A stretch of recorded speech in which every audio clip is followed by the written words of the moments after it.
আমাদের আমার মনে হয় দেশের মানুষের মধ্যে যে আকাঙ্ক্ষা, যার জন্য গত 15-16 বছর ধরে মানুষ আন্দোলন ত্যাগ স্বীকার করেছে, আকাঙ্ক্ষাটা ছিল কিন্তু গণতন্ত্রের জন্য এবং বাংলাদেশে গণতন্ত্র পুনঃপ্রতিষ্ঠা করার জন্য। এবং সেই আকাঙ্ক্ষার ভিত্তিতে যে স্বৈরাচার ফ্যাসিস্টের বিরুদ্ধে একটা দীর্ঘ আন্দোলন, যেটা জুলাই অগাস্টে এসে স্বৈরাচার পতন ঘটিয়েছে। আন্দোলনের কিন্তু মূল আত্মাটা ছিল, শর্তটা ছিল, ভাবনাটা ছিল, সেটা ছিল গণতন্ত্র। আমরা যে যত সমস্যার কথা এখানে বলেছি, আলোচনা করেছি, সবকিছুর কিন্তু আনসার কিন্তু এক জায়গায়, সেটা হচ্ছে একটা গণতান্ত্রিক বাংলাদেশ। এই উত্তরটা এক জায়গায়, কিন্তু আপনি যতই আলোচনা করবেন যে দিনের শেষে একটা গণতান্ত্রিক বাংলাদেশ এই দেশের মানুষ দেখতে চায়। গণতান্ত্রিক বাংলাদেশে যেখানে তার রাজনৈতিক, সাংবিধানিক, গণতান্ত্রিক অধিকার থাকে, তার যদি এই তিনটা অধিকার সমুন্নত থাকে, আসলে সব সমস্যার মূল কিন্তু সেই জায়গাটা। এই অধিকারহীন অবস্থায় বাংলাদেশ যেখানে এসেছে, সেখানে আসার তো কথা ছিল না।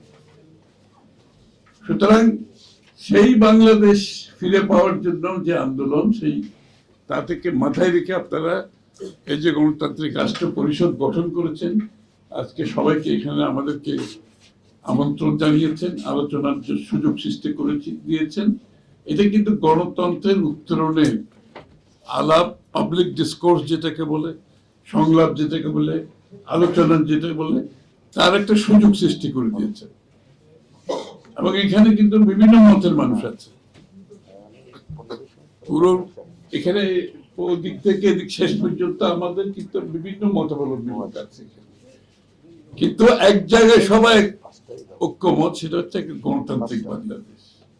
সবাই এক জায়গায় ঐক্যমত, এবং সেটাকে মাথায় রেখে এরকম একটা উদ্যোগ অত্যন্ত গুরুত্বপূর্ণ, এবং এই উদ্যোগগুলো অব্যাহত রাখতে হবে।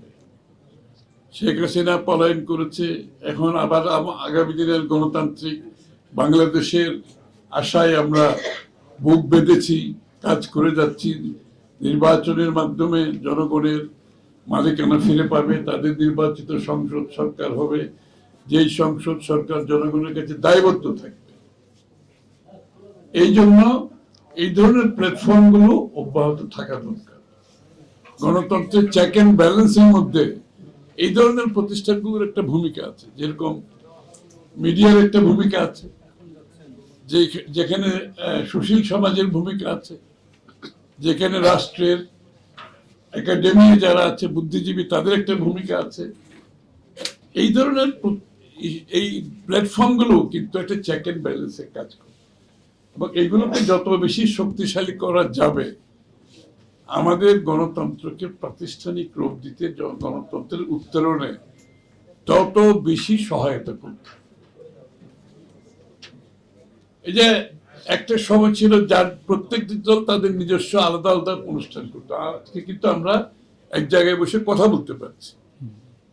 ভিন্ন মত থাকলেও ভিন্ন মতকে